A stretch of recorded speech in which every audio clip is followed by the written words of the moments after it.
Welcome all my lovely goblins and ghouls of the internet. I'm Hanyo, your demon cinephile, and the wait is finally over. The vampire Lestat is here, folks. He is here, and he's made a big splash on the scene. Big splash, blood splatter. Not exactly sure what I was gonna try to go with there. But yeah, I watched the episode.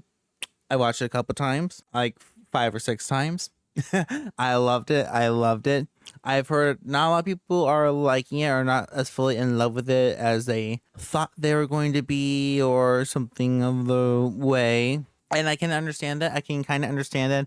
This is a very different show. This is a very different beast than Interview with the Vampire, which is very to understand. But it is the Vampire Lestat. This is closer to. This is very close to Lestat's character, which is one of the reasons I am kind of glad that the show is completely rebranded and is technically a separate show, The Interview with the Vampire. I kind of wonder if they're going to do this too with Queen of the Damned and Tale of the Body Thief, and how many other books they're going to adapt. Because they are setting the groundwork for future books, but so far we do know that Tale of the Queen of the Damned and Tale of the Body Thief are setting up, or at least they're going to happen because the characters from those novels are already present. But yeah, I've been trying to figure out how to do a non-spoiler section, but for some new non-novel fans, some new people who just can't read, no, it's okay. If you can't read the books, I'm not going to be mean to you. But no, it's kind of hard to do. It's kind of hard to do it because this is so good. It's so good. I love it. It's so close to the novel. Well, not really. It's doing its own unique things, kind of like the first show did. And I am liking most of these changes. Or new additions. So we are going this from a book spoiler section. For people who have not read the novels, you probably want to get out of here. But for those who have not read, I'll give you a quick little summary of my thoughts. I love this episode. I loved how Lestat it was. I love how energetic, how crazy, how over the top and hedonistic it was. I love the fact that we finally got to dive into Lestat's personality to kind of see how, while Louis and Armand may have made him seem to be a little bit more of a monster than what he technically is, he is still very much the Lestat from the last season. He is a hurricane of hedonism and poetry and romanticism and brutality. But yeah, that's all I'm really gonna say. It's really great. It's very energetic, very crazy. Now let's just break down the episode because that's what I really want to get into. Because this is so crazy. Okay, so we do a full-on time skip because the first show took place when it came out, so 2022, and now we are cutting to 2026. I'm gonna guess maybe June because it's June right now. The title of the episode is Detroit, mostly because that's where the band is set in at the current moment. But yeah, in the 2026 setting, we start off in this auction. And it's this guy, we don't know who he is. I'm guessing he was hired by Lestat to sell off his stuff. And we see all kinds of people there, but most importantly, we see Armand, Louis, and Raglan James. You're here to buy Lestat stuff, so make sure nobody else gets it, I'm going to guess. Well, Raglan James, Talamasca, he wants to get everything because, the Talamasca, they want to collect all things supernatural. Louis and Armand want to get because, they love Lestat. And they kind of hate him as well. It's a very complicated relationship all these fellows have. And as the auction goes on, I'm guessing from commands by Lestat, from Lestat's will, because we don't see Lestat in the modern day. Kind of like we never really saw him in the modern day in Interview with the Vampire. So I'm guessing they want to tease certain fans that Lestat may be dead, which we know Lestat can't be dead, but I don't know. They're doing a lot of different things here. But yeah, the auction guy, he destroys the original thing they were going to sell off, which was all the original recordings of all the songs and stuff like that. Now, the main thing that they truly want to sell is this giant wooden music box, and inside is this old 18th century bottle of wine, a bottle filled with Lestat's blood, which is very interesting there. And lastly, a series of recordings Lestat did, maybe in secret, called The Failures, which is Lestat's entire omniscient recollection of events from during 2025 while he was on tour. Now, I think this is very interesting for two reasons. Why? Because in the novel, The Vampire Lestat, the whole book is told by Lestat's point of view in a very omniscient way, while Lestat is mostly talking about, the past or present, where part of the story he's in. He does break the fourth wall a little bit to talk to the audience, to reference something that happens in future events. So doing the narration this way in the show to try to keep it a little bit closer to the novel, I think is really interesting. But it also changes the aspect. A bit, because it's not like the interview with, while he's still getting interviewed by Daniel in here, it's not the full, interview of the vampire. No, this is still Lestat's point of view, full on, full through. So I guess you can even go on to call him a little bit of an unreliable narrator if you want to. But Lestat does seem a bit guilty and horrific about the certain events that happened while he was on tour, and the possible genocide of a good portion of the world that happened. Yeah, so from the talks about this, Lestat says, the near extermination of the Y chromosome, and the mention of a genocidal patriarchal queen, I think what he said. They are keeping very close to the events of Queen of the Damned, for how it was described in the novel, and this section of the episode takes place during, or at least after, the events of Queen of the Damned. So that is going to be very interesting on how they're going to go forward on the show. Like, is season 4 just going to be more of the Vampire Lestat, depending on how much of the book they adapt this season? Is the next season just going to go full Queen of the Damned?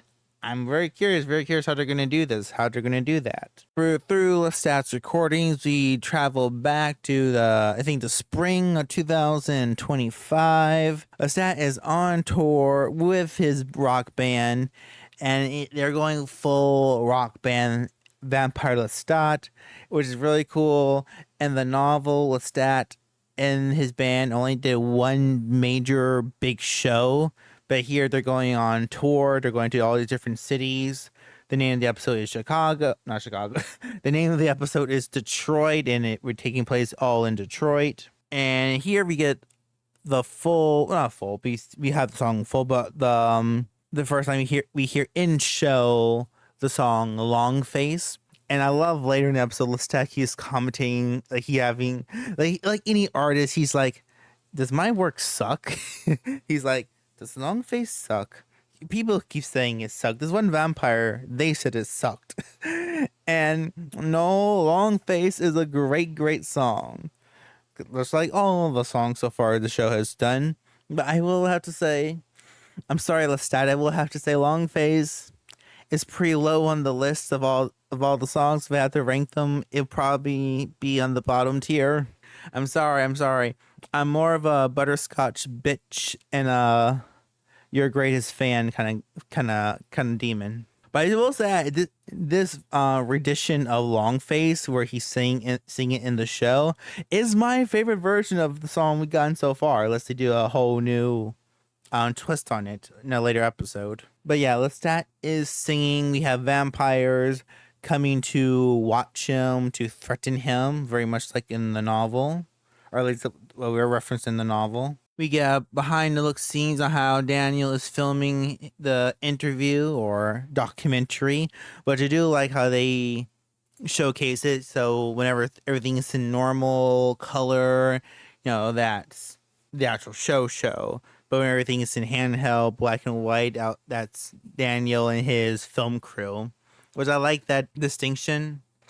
And we also see through Daniel's point of view, we get to see a little bit more about the band. We get a little bit of Christine, I think Christine Clare, Lestat's lawyer, who was always a character I thought we could see a little bit more of because how Lestat described her in the novel. I always thought she seemed very kind of interesting. Oh yeah, we also get Yarda or Yadif. Okay, so we meet this weird bumbling Lestat a lookalike, which is also played by Sam Reed, and this is Lestat's doppelganger. This is his cover because despite going on tour, going to all these different states, you still need to have some deniability. So Christine found this look-alike of Lestat. They put a wig on him, give him some shoes to give him a few more inches, and give him these contacts. Like here, the real Lestat is going to go off and probably kill somebody in this part of the city. You need to go in this part of the city and just sit in a restaurant and pretend to be the vampire Lestat. I love that. It's something really clever. It's something that I think book Lestat would probably do until he got bored of it. It's like, no, let them think that the vampire Lestat is really there in their city, torturing and killing, being the perfect gentleman devil.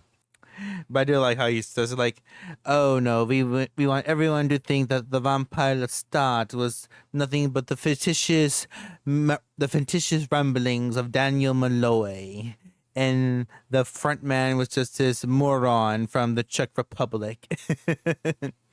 Also, I wonder the use of the Czech Republic as a reference to last season because they shot most of last season in Prague. That been it has to be. I don't know. It's a little. I find it a little bit fun. I find that a little bit fun. On the tour bus, we're reintroduced to Daniel. We are introduced to Dr. Farid. Is it Farid? Farid, which we met not last season, but the season before that, the first season. Louis in the preview, just like you hire my doctor. So I'm guessing Lestat hired him just to be like the guy just to help them out if he goes overboard. Like I overdrained this one person. We need you to help them out. Oh, they need some help. They're gonna die. Give them a blood transfusion, some vitamins or whatever. And while they're on the bus, Lestat is texting someone, and this person, the text will go from, I'm not sure how you're supposed to pronounce this in French, but to emo, which I heard translates to me and you, kind of like how Louis said to his speech to Claudia in season 2 is like me and you and me and you. So probably should have been obvious who this person was. Lestat is texting his mother, Gabriella. At first, I thought he was texting Louis until I started really reading. Like, this does not sound like Louis talking. It doesn't sound like Louis at all. I'm kind of ashamed to admit that I completely forgot Gabriella was supposed to be here until the very last second before she shows up. Like when Lestat is texting on the bed. It's like, that's not Louis. Like, oh, it's Gabriella. Then the door opens. Like, I feel so stupid. While they're on the bus, they're texting. Daniel is being Daniel. He's being persistent, trying to get the truth, trying to talk to Lestat, and Lestat is lovely ignoring him. And I love the little speech Lestat gives about, oh, it's my era. These people, human life means so little nowadays. There's no great rock bands anymore, so I have to take up the mantle. But I do love the little bit of corrections Lestat does give this season on this episode, where he's like, "Oh, did I meet Don Pasquale? No, because I was sleeping through most of the 1800s. Did I threaten? Can I say this wrong? YouTube. Did I threaten to sexually assault Claudia on a train? No." And I'm really glad that they mentioned that one because when I was covering season 1, back when I was still kind of iffy on the show and how it was choosing to adapt the novel, that was one of the that was one of the parts of the show that almost made me rage quit with how over the top and brutal they were making Lestat, because I don't care how mean and evil you want to do Lestat would never threaten anything like that to Claudia. That felt too monstrous. That felt too evil. And I'm glad that he's like, nope, that never happened. So thank God. Then we time travel back to when Lestat first met the band, and we seen a little bit about this. I was correct about this on that clip that was released a few months ago, where Lestat is talking to Louis on his iPad, and Lestat is now living in Montreal, which I did not get at first. It took me a while to understand, like, oh, they're in Montreal. I thought they were actually in France for a second. Also, real question here. Do you people, does Canada really speak French like that up there? I know that's kind of a stupid question, but I really am curious. Do you guys do that? If there's a there's a Canadian person that passing through here, I really like to know. Please comment down below. Let me know to know you made this far in the video. But yeah, I love it. We've seen that clip before. Lestat going crazy in the bookstore, like, and listening to the employees talking about how awesome and complex and brooding Armand is. Well, Lestat is nothing but a basic bitch. They should have burned on Royale Street. And Lestat's crash out when he is reading the novel is so fucking legendary. I love it. I love that scene. Like, he's looking through, like, it was raining. No, I'm not a Harley Quinn. No, never fucking happen. Amazing. It was amazing. And all the while, the band is practicing across the street, and the lead man is messing up. I'm not sure, a musician, but he's like messing up on a specific note, and it's just irking Lestat. And it's Halloween. So when Lestat goes to trick and open the door to pass out candy, he is met with kids dressing up as characters for Interview with the Vampire, which I have some comments on. One, no, none of those kids actually read the novel. So why they dress like that? Did their parents dress them up like that? And two, the novel was just a novel. There's no pictures in it. So how did it get so correct, so accurate? I don't know, just nitpicking maybe, but it feels weird. It feels weird to have a bunch of kids, like little kids, dress up as an adult from an adult book. But I love that when Lestat opens the door, the first person he sees is a little girl dressed as Claude in a little yellow dress. And the girl seems about like 5 years old, so that's actually pretty accurate to what Claudia was supposed to be like in the novel. So that's kind of fun and interesting. And Lestat's he's so weirded out and disgusted, especially him being really mean to the boy dressed as Armand. He's like, I have a peanut allergy. Allergies are not real. I'll take an almond. You take what I fucking give you. It was so funny because I can see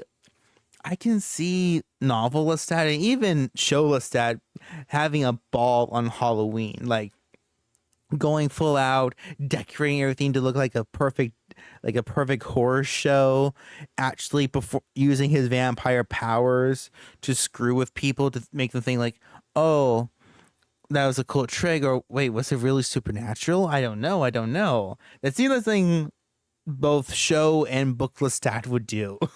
But right now, not now, because he's in a terrible mental state, and he has to run over there, run into the neighbor's house, and harass them on how horrible he is at the guitar. Yeah, Lestat just completes his crash out by snapping their guitar, breaking their door, saying, "I'm sorry, I'll pay for it. My man will fix it in the morning."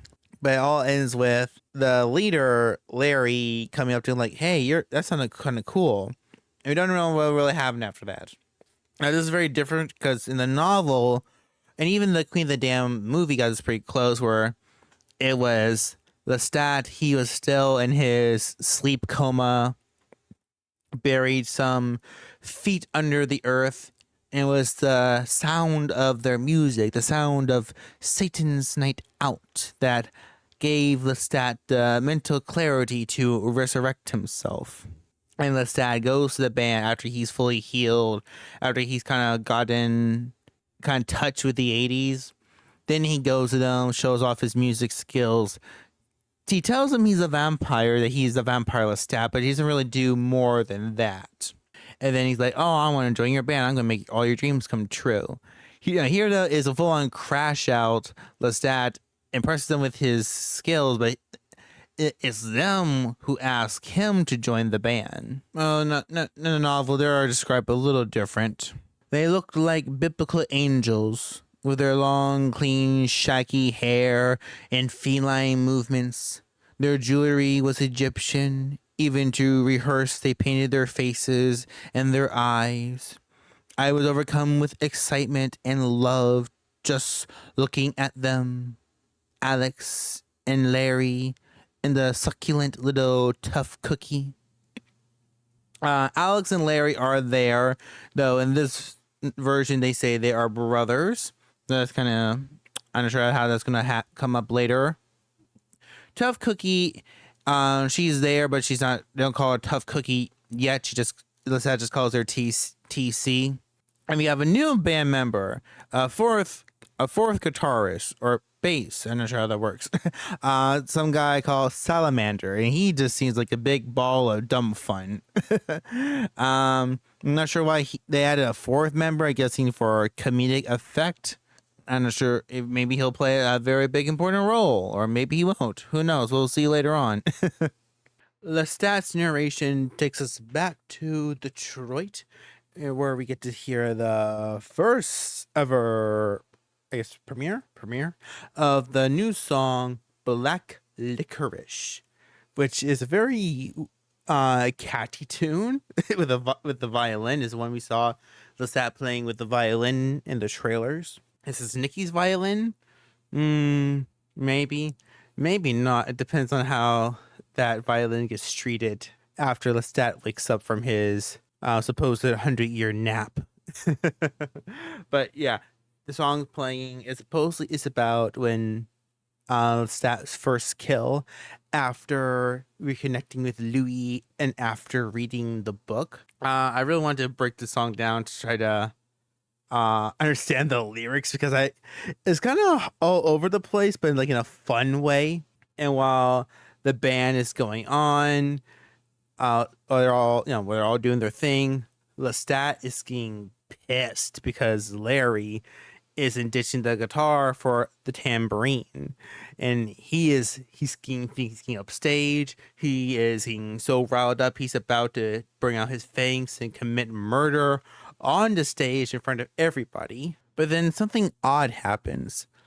Lestat kind of crumbles to the floor, and he has these visions.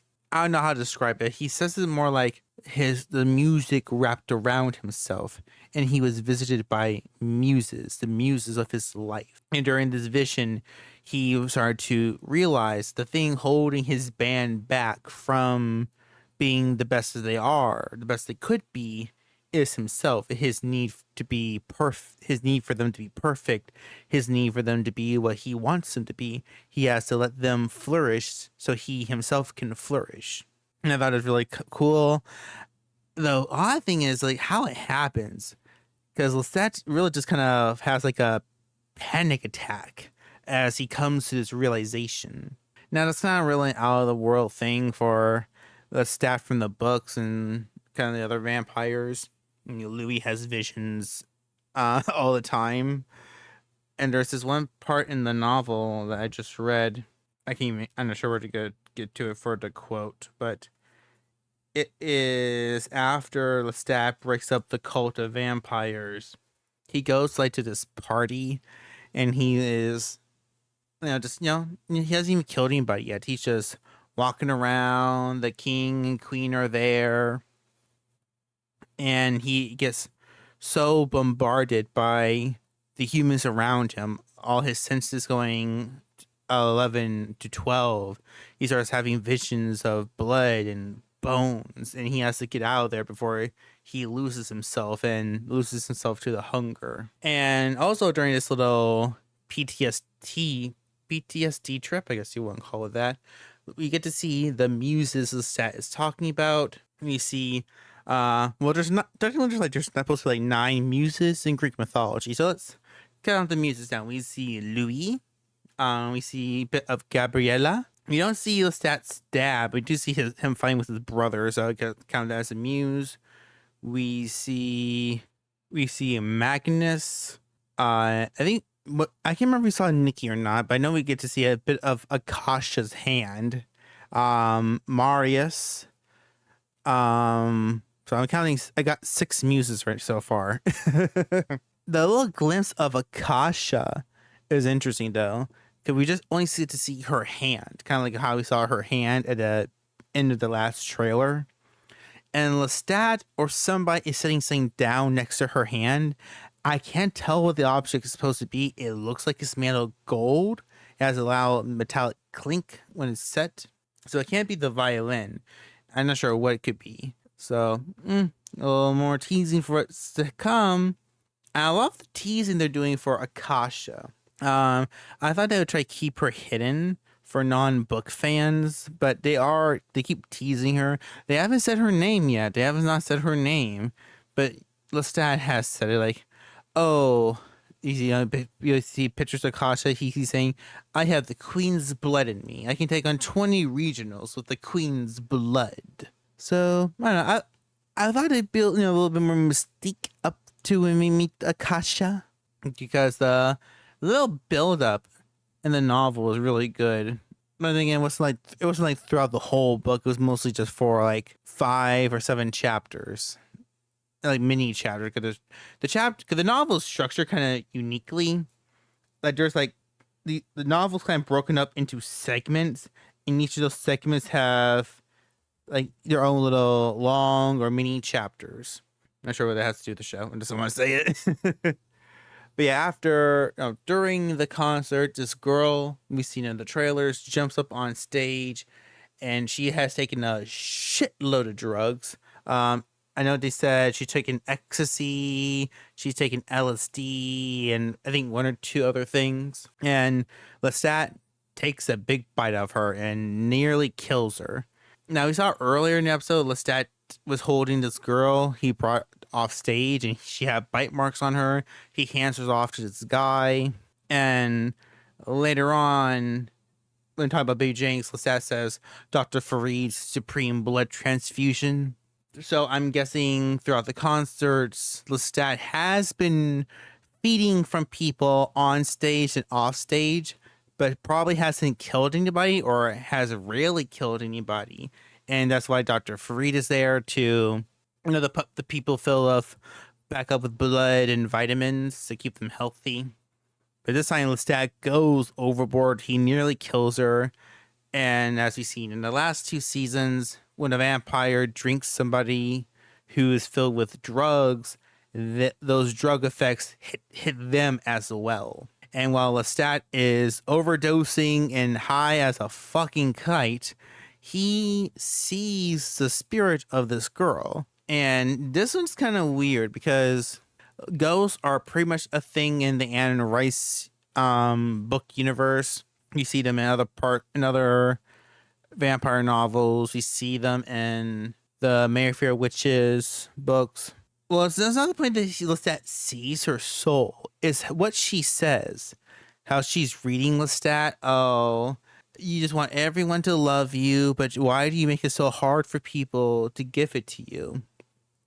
Like, how she's speaking, it makes it seem like that this is not really her soul, but Lestat just, being so high, he's hallucinating himself, his subconscious is talking to him. She also says something else at the end that, she says she's pointing to Christine and D, which is, Lestat's groupie or friends with benefits or employee, however you want to call her. she's talking about Christine, talking to D, talking about Daniel. She says, what we saw in the second trailer, was it? She says, oh, She's gonna die. She's gonna die.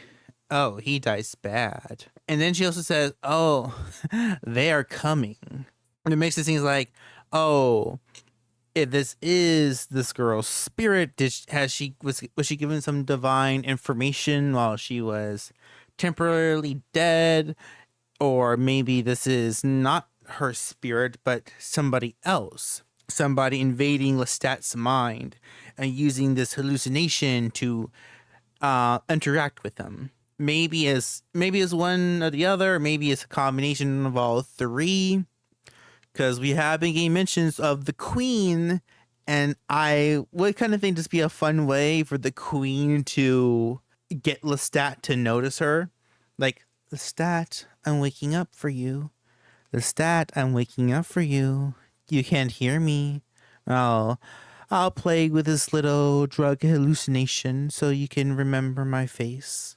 But yeah, she wakes up, and this character is Baby Jenks. We learn her name's Baby Jenks.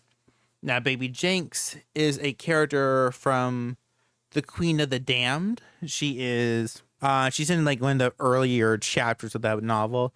In the novel, she is a young woman, she's like 14 years old, who is transfigured into a vampire, and she has sort of her own little unique story that kind of goes up in flames. That's the way I can describe it without giving too much away. So they have majorly changed her a lot because, like, in the novel, she was like 14 when she was made a vampire, and she hasn't been a vampire for that long. And then in the show, she seems to be like, I don't know, mid-20s, late 20s, something like that. I'm not sure how old the actress is. But the real thing is her connection to the vampire world, which we'll get to in a second. So yeah, Lestat is high as a kite. He and the band goes to the opening of this luxury hotel. And as they're there, Lestat runs into these two regional vampires who they're at the first concert. And quick note before we talk about those regionals, Lestat does go on to give more corrections about what Louis said in the first two seasons. Like, oh, Louis did not talk about my scars. He got my hair length completely wrong. And also, yes, vampires pee. Now, in the novels, unless there's something another Anne Rice retcon that I have not gotten to, no, the vampires in the novels do not pee. They do not pee blood. I'm guessing in the show version, the vampires do have to use the bathroom only if they do eat and drink, which they don't really have to. But I'm guessing they want to indulge for occasion. They have to. Don't really like it because in the novels, like, there's pros and cons and consequences to being a vampire. Not being able to enjoy normal food and those normal simple tastes and pleasures is kind of one of them. It's one of the reasons why Lestat accepts the deal from Raglan James in the fourth book. So unless they're going to majorly change book number 4, if they ever get to that, I don't see the reason why Lestat want to give up his immortal, indestructible demigod body. But taking away from that, they also do show that Lestat does sweat in the show, which you see it in the trailer. We saw in the opening of this episode when Lestat flicks his hair. You see all this blood comes off. And later in the episode, he flicks his hair again. More blood comes off. We do see like there's this like little red tint to his skin. So yeah, Lestat does sweat blood. That is something from the novels where the few occasions a vampire does exert himself, they do sweat blood, which I do like, I do love. And they even answered the biggest question, since these vampires can have sex, unlike the novels, in the show they can have sex. When the vampire, or at least the male vampires, we don't know about the female vampires, when the male vampire reaches well, just go back to the opening of Long Face in the episode when Lestat is doing his little hip thrust. You do see a little bloody stain coming from his pants. So, yeah, we do know blood also comes out of there too. But no, so in the bathroom with the regional vampires, um, they have these two. One's called Tim, the other's called Russ. Tim is he does this weird thing with his voice where he talks like this for a second, then he goes back to normal. This is also maybe kind of like a vampire power, yes, and kinda, not really, because in the novels, at least the one I'm reading right now, the Vampire Lestat does says his voice did kind of change when he became a vampire, or like because his throat, all those muscles are enhanced. He can now like talk louder. He can reach certain pitches and pitches and stuff that a normal human probably can reach. If he talks so loud or sings too loud, he can hurt people's eardrums. I kind of see a little bit like that, and a little bit of that in the first season, that where Claudia got really pissed off at her dad and she yells and she cracks the mirror. So maybe this is kind of like a version of that where Tim just deepens his voice to just monstrous level to intimidate people. Then as soon as it's ruined, he just brings it back to normal. I don't know, a little thing I liked. But yeah, these are two regional vampires. They're a part of the Fang Gang.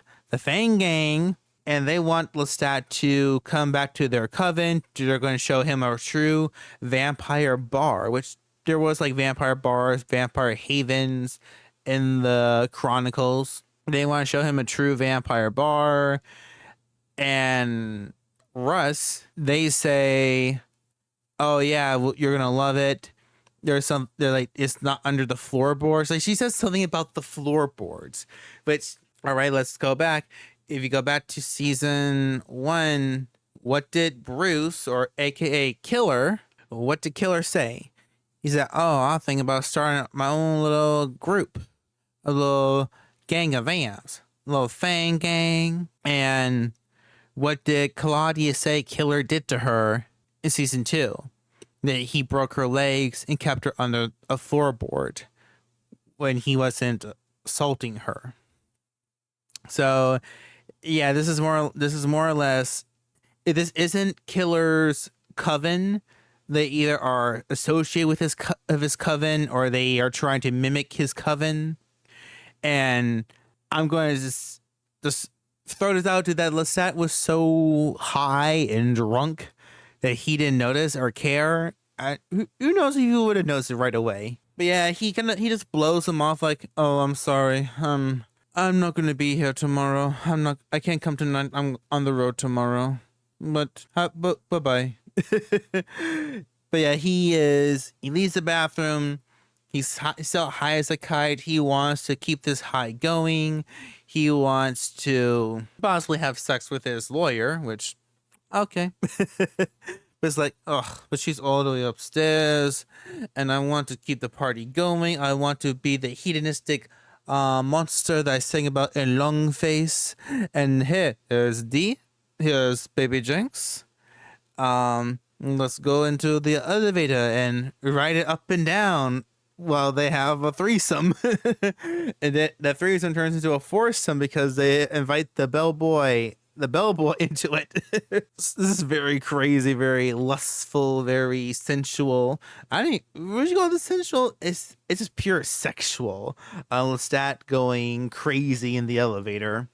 Like, it's not that bad. Like, it doesn't get explicit. But I feel like if they wanted to, they probably would have pushed it. But yeah, Lestat does explain a little bit more because, like I said in the books, vampires. Because in the novels, the vampires can't really have sex. I mean, they can, but they also can't. Because in the first book, Louis describes physical intimacy as the pale shadow of killing. Then there is the incident with Lestat and this waitress in book 4, where Lestat, when he does become human for a moment, he is so unused to human sexual desires and needs. He does something quite awful. I'll just leave it at that. And then there was the part in The Vampire Victorial where this girl vampire, I can't remember her name, she sleeps with the main character Victorial, but she doesn't seem to be enjoying it at all. It's mostly just for him. Same thing in The Vampire Pandora, where Pandora asks Marius to be with her, even though Marius says he won't feel none of it, and neither will she after the transformation is complete. Yeah, so vampires, they can have intercourse, but they get no real pleasure from it. Is nothing compared to the act of blood drinking and the act of killing. Which LESTAT basically says the same thing here, that he can have sex and he enjoys sex. Sex is a great time passer for immortals, but it pales in comparison to killing, drinking, and even taking little drinks of blood. So I kind of like that distinction. Like, yeah, a vampire may go crazy in the bedroom or crazy with drinking and drugs, but it's just pale shadow to wanting to rip somebody open and drink all their life out of them. Which I like that. That's what it should be. That's what it should be. I mean, sex, ill, disgusting, but ripping somebody's throat out and drinking their lovely, lovely red goo until they're nothing but a corpse in your arm. It's so fucking hot. I'm sorry, I lost myself there for a second. They get off the elevator. Baby Jinx, she blows him a kiss and says, "I'll never gonna forget this. I'm getting married in a week." And while they are having sex, LESTAT does say he does call Baby Jinx a honey trap, and as they're doing the deeds, we see a tattoo on her, which I did not notice them the first time I watched it. We see a tattoo on her that says "killer." So yeah, in the novel and Queen the Dam, Baby Jinx was a part of the Fang gang. She was part of Killer's group. Russ and Tim show up with about like 16 other vampires in the hallway. So yeah, Baby Jinx is a honey trap. She set them up, and I love that they're like, "We are the Fang gang." Oh, you mean the Tooth Team? I love how LESTAT just sends Dee to stand in the corner, and she just rethinking her life decisions as she hears the bloody fight behind her. Like, I'm doing this for my career. I am building a good life for myself. But yeah, we get this fight, which we've seen little bits of here in the trailers, and it is glorious. It is hilarious. And LESTAT is completely devastating these always wannabe important vampires, the wannabe children of the darkness, the children of Satan. And LESTAT, yeah, he's pretty strong. I mean, yeah, LESTAT is only around 300 years old, which, if we're being honest, is like 20 something in vampire years. But LESTAT, he was made by a very strong vampire. He has the blood of two other very strong vampires in him. So yeah, even though he's like only how is he in the show version? 265 years. He is still one of the strongest vampires in the world. He's not in the top 10 yet, but he's like a good 12 or 13. Like, he decimates them, but he is not right because Baby Jinx, she sabotaged him. He's overdosed. He's still overdosing on all the drugs. He drank like I guess he drank a couple things of alcohol. And let's not forget, he just had a full-on threesome turned foursome in the elevator for good Lord knows how long. So he's not thinking straight, and he's not fully in. His legs are a little bit shaky. So they do eventually get the better of him. Even when they have him down the ground, they're drinking his blood to make him weaker. They're getting this grok wire to decapitate him. He is still screwing with them because Russ is like, "We are the children of the darkness reborn." He's like, Jesus fucking Christ. Like, really? Really? I, the vampire Lestat, this 265-year-old blood-drinking demigod, is gonna get killed by these fucking posers who read my ex-husband's book?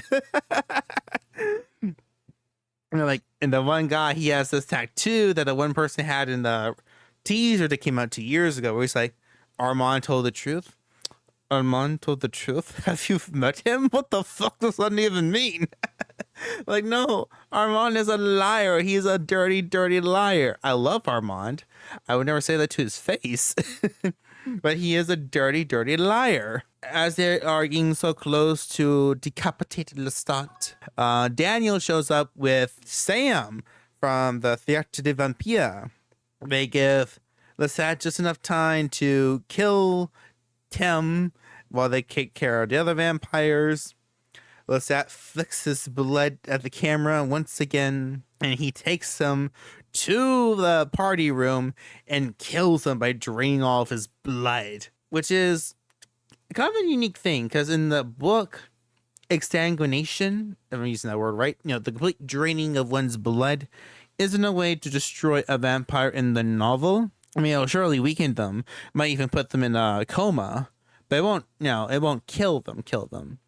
In the show, I think Louis did say exsanguination was one of the ways you can kill a vampire in the end of season 1. But we don't really get to see much of it because it's in the black and white documentary camera. And it looks like when Lestat is draining him of his blood, it looks like he's getting cracks on his face, on his skin. So I don't know, Lestat just literally drained him to death, or did Lestat have to rip his head off at the end too? We don't really get to see all that. So I like a little bit more clarification if possible. But yeah, Lestat, he just got through this intense fight. He's still high as all hell. He sees Daniel being all smug, asking his questions again. He sees the Théâtre des Vampires Sam, which is probably bringing up all kinds of bad memories. His bandmates see that he's a vampire for the first time because he's been hiding from them. Christine is there. I'm not sure she knows if he's a vampire. I mean, he did write the contract in blood, so she probably does know. But this is like the first time she's seen any, you know, monstrous activity from him. This is the first time she's seen his fangs and the blood, probably. And Lestat, not wanting to deal with any more drama, just flies out of the building. And then we cut back to something we saw earlier in the episode. Lestat is in this shady motel, probably in all kinds of pain, throwing up all the blood he has in his body, trying to get, probably trying to end the hangover. Or not the hangover, but, you know, the overdose. This is the kind of thing, because even in the novels, they don't really explain how a vampire gets rid of the drug effects when they drink drugged blood. So I always had to assume they probably have to throw the blood up or do something crazy so their body can, you know, burns it up or something. But yeah, Lestat is in this shady motel. He's miserable. He is in pain. He's so weak he can barely function. He gets this text. It's from the person he's been texting throughout the whole episode. And like I said, I thought this was Louis for the most part. But I knew it couldn't be really Louis because you were paying attention to the conversations. It didn't seem like how they would talk to each other. And then, like a moron who forgot Gabriella was a thing, I was shocked to say, oh, that's her. Is Gabriella, the vampire Gabriella. And I love what she does. How she heals Lestat with her blood, and how Lestat becomes... Lestat's demeanor changes a lot with her. Because throughout the whole episode, he's been monstrous, he's been confident, he's been destructive, sexual. But here, when he sees her, he gets almost very submissive, but like in a playful way, like, I'm so glad you're here. I've kind of gotten myself into something I can't really get out of. And like he's a very different way we've seen Lestat act. Not just like in this version, but also how he's portrayed in season 1 and 2. which more reason why Sam Reed is just so freaking fantastic, because he can show and embody all the different roles and emotions Lestat has. There's one of the reasons why I love watching reactions to this show, because everyone, all the people who went all crazy when they realized, oh, as Lestat starts kissing her, he's like, oh, I'll tell you the truth right now. My fledgling, my lover, my mother. Yes, Lestat is full on making out with his mom. But it's okay though, because they're vampires as vampires. Once he made her a vampire, they weren't really mother and son anymore. It's not as weird as you're making out to be. It's not that weird. Why are you looking at me like that? Why are you disliking the video? Please don't. Please don't. Don't dislike the video. That's Lestat's words, not my own. But yeah, that was the very first episode of The Vampire Lestat. And like I said before, I'm not sure if I said this before, because I had to record this a second time because I did not like the first way I recorded this.